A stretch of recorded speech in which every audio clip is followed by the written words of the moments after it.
So after receiving plenty of requests for more GNS3 stuff, I'm pretty much obliging all of you to some of that. So as you can see, I have GNS3 pulled up on my screen here, and the most common thing I get asked is, with preparation, how do you dig into different things and how do you really learn it?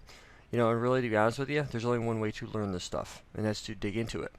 So I am actually in the process of studying for my service provider CCNA, CCNP, and CCIE. Being a CCIE already, I don't have to go through the CCNA track, but if I choose to, I can go through CCNP and then CCIE. So one of the things that I end up doing the most is I use Wireshark for a ton of stuff. So what I'm going to do here is I'm actually going to pull up a couple of routers, and unless you're dealing with the very latest code and things like that, on average I use 8, maybe 10 routers. You don't need very many to go through the technologies. So what I do is I grab this guy right here and I press the shift key, I drag this guy out, right? I delete and then I type in 10. I click on OK, and then voila, we get 10 7200 routers plugged in here, running was it 15.2S, I believe it is. It's not the latest code release, but it's pretty close. So right now my computer is spinning up those devices, and as soon as it does, we will be in pretty good shape. So what I'm going to do here is, for some of these guys, I'm going to connect them to just a regular flat layer 2 switch, and this is going to be good for doing like the inter AS type stuff and some of the advanced stuff that we're going to have to go through. There we go. So we're good to go. Now what we're going to do as we go forward, I'm actually going to add 2 more. I'm going to go out to 2. I'm going to do 11 and 12. So 11 and 12 are now here. So I'm going to do 12 routers. I think that's a fair amount for considering. And what I'm going to do is I'm going to grab a layer 2 switch, just a regular layer 2 switch, and I'm going to connect all these guys to it. By doing this, this allows you to do a couple of things. I'm actually going to grab 2 more. One here and one here. Let me explain why. So I'm going to click here, and I'm going to take switch 1 is going to be my primary switch. So I'm going to grab fast1/0 and plug that into this port. And actually what I need to do is right click on here and go configure, click on this guy, and I need to actually cancel, blow this port away, configure, and I need to actually blow all these guys away. So I'm going to go, this is going to be a .1Q trunk, and I'm going to add a bunch of VLANs, a bunch of ports to it. So there we go. I'm going to click apply and click OK, and then I'm going to click on here. I'm going to go here, and by doing this here, I'm going to be able to plug in all these guys here, and they're just going to be running a bunch of sub-interfaces. Now by doing that, I'm going to be able to capture all the traffic. Yes, I know you can't do that. And so now as I go along here, when I'm studying like IS to IS, when I'm studying inter-AS VPN, when I'm doing all kinds of other cool stuff that you will use for your service provider type stuff, this is going to allow me to do that. And as you can see, it doesn't take very long at all to do it. It's just a matter of you actually going through, taking the time to get it situated.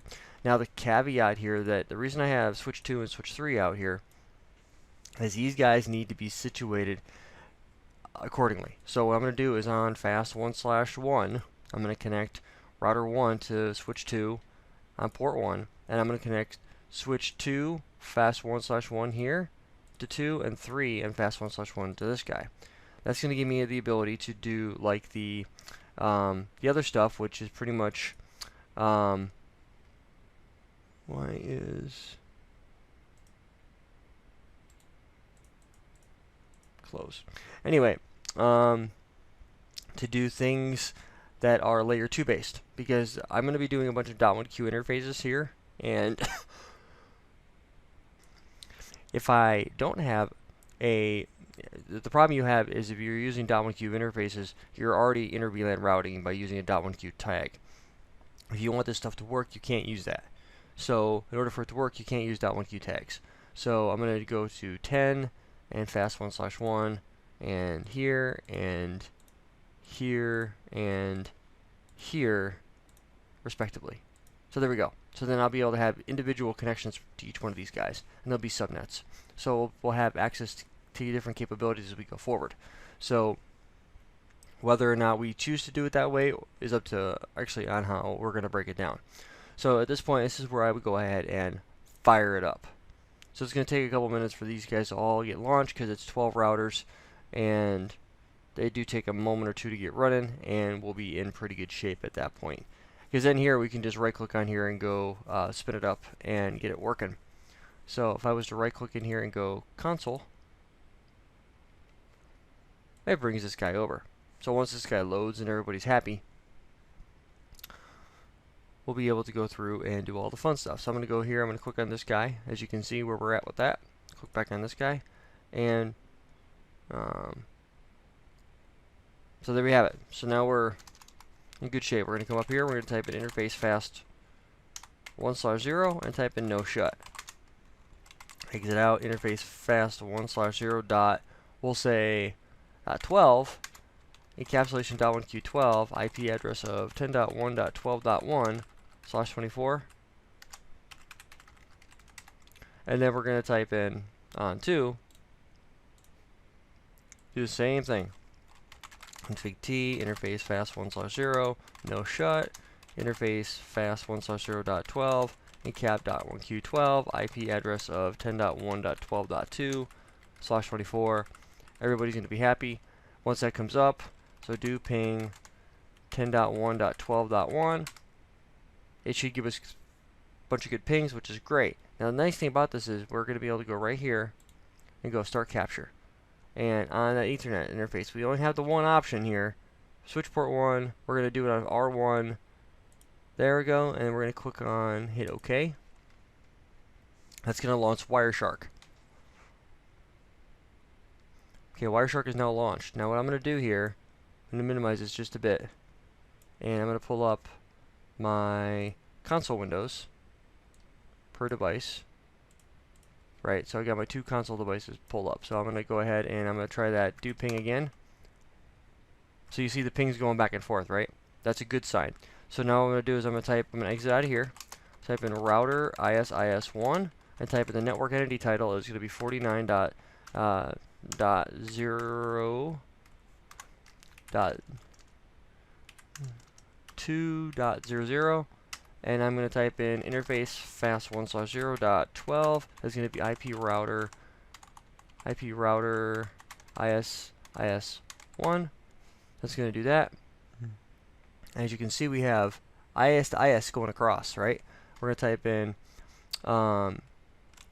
exit out of here, router ISIS1. Network entity title is going to be 49.0.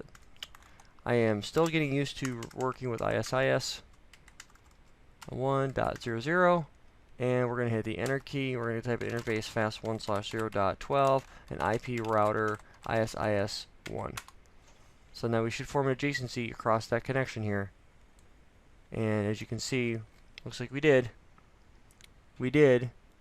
So we come over here, we type in this, show IS to IS neighbors. There we go. Now, that's basically what I wanted to go through. Now, if we click in here and we click on stop, we come back up here to this guy. This is why I like Wireshark, because I can come in here and I can go this guy right here and go here, and I can drag this guy up just a bit, and I can go in here and look at the ISO address information space, and I can see the PDU type is 15, which is a hello. I can go in the hello packet itself, and I can dig into this, and I can start seeing what all the different thing is. The padding is in there, so this is great because it lets me see everything that's going on. The nice thing about this is when you go forward, you're actually going to be able to go through. When we start doing MPLS VPN, and when we start going through doing things like inter-AS VPNs, you'll be able to see the label stack values, and then you'll be able to go through and see all the really cool stuff. So one of the most common questions I get is, what do you do with like Ethernet over MPLS and things like that? So to answer that question, it's actually really simple. If I was to go to interface fast 1/0.12 and type in xconnect, excuse me, I do have the ability of running Ethernet over MPLS, which is what they call ATOM, or any transport over MPLS. Its counterpart is L2TPv3. Both of those guys are layer 2 tunnels. They are layer 2 tunnels in the respect that they forward layer 2 traffic across the network. What they make you do is they make you look like you are a gigantic layer 2 switch to the customer. Now you can do this, we'll talk about Lisp as we go forward, so I'm going to be doing a lot of my preparation here when we talk about iOS, and then I'm going to try to figure out a way to get iOS XR in here so we can see how that works too, because that's going to be huge when we move forward. Thanks for watching.